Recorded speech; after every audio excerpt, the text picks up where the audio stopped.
প্রকৃতির দিকে চলে যাই। পাহাড়, নদী, মেঘ, ঝড়, ঝর্ণা এবং মানুষ। অনেকদিন ধরে আমার একটা পাহাড় কেনার শখ। পাহাড়কে বিক্রি করে তা জানি না, যদি তার দেখা পেতাম দামের জন্য আটকাতো না। আমার নিজস্ব একটা নদী আছে, সেটা দিয়ে দিতাম পাহাড়টার বদলে। কেনা জানে পাহাড় স্থানু, নদী বহমান, তবু আমি নদীর বদলে পাহাড়টাই কিনতাম, কারণ আমি ঠকতে চাই। নদীটাও অবশ্য কিনেছিলাম একটা দ্বীপের বদলে। ছেলেবেলায় আমার বেশ ছোট্ট খাট্ট ছিমছাম একটা দ্বীপ ছিল, সেখানে অসংখ্য প্রজাপতি। শৈশবে সেই দ্বীপটি আমার বড় প্রিয় ছিল। আমার যৌবনে সেই দ্বীপটি আমার কাছে মাপে ছোট হতে লাগলো।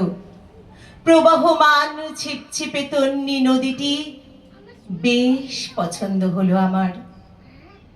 বন্ধুরা বলল, ওইটুকু একটা দ্বীপের বদলে এত বড় একটা নদী পেয়েছিস, খুব জিতেছিস তো মাইরি। তখন আমি জয়ের আনন্দে বিহ্বল হতাম। তখন আমি সত্যি ভালোবাসতাম নদীটিকে। নদী আমার অনেক প্রশ্নের উত্তর দিত, যেমন, বলতো আজ সন্ধেবেলা বৃষ্টি হবে কিনা।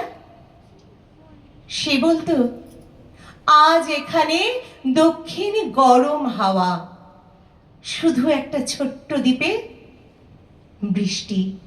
সে কি প্রবল বৃষ্টি, যেন একটা উৎসব।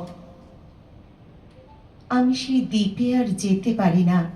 সে জানতো, সবাই জানে, শৈশবে আর ফেরা যায় না। এখন আমি একটা পাহাড় কিনতে চাই, যেই পাহাড়ের নিচে থাকবে গহন অরণ্য।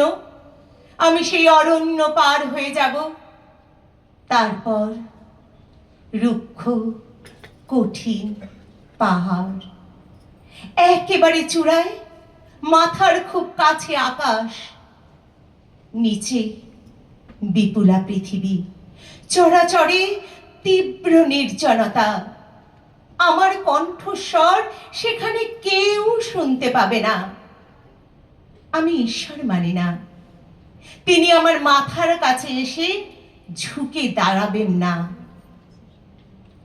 আমি 10 দিককে উদ্দেশ্য করে বলবো, প্রত্যেক মানুষ অহংকারী। এখানে আমি একা, আমার কোনো অহংকার নেই।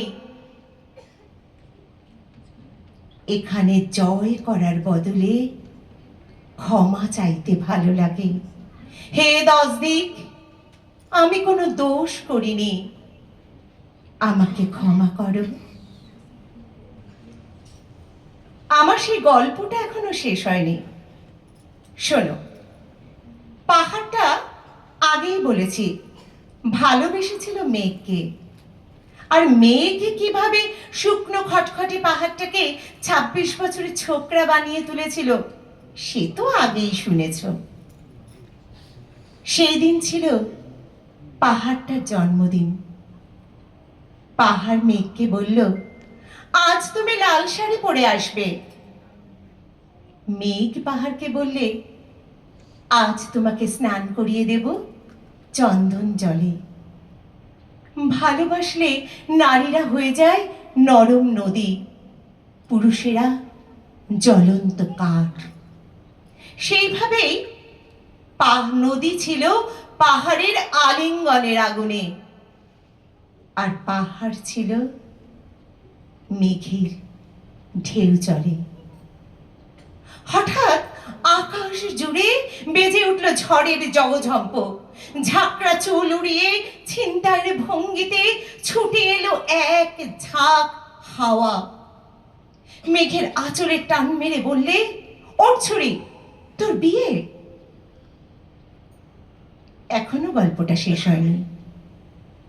বজ্রের সঙ্গে মেঘের বিয়েটা হয়ে গেল ঠিকই, কিন্তু পাহাড়কে সে কোনো দিন ভুলতে পারল না। বিশ্বাস না হয় তো দেখতে পারো চিরে, পাহাড়ের হাড় পাঁজর ভিতরে থই থই করছে শত ঝর্ণার জল, ভিতরে থই থই করছে শত ঝর্ণার জল। নমস্কার।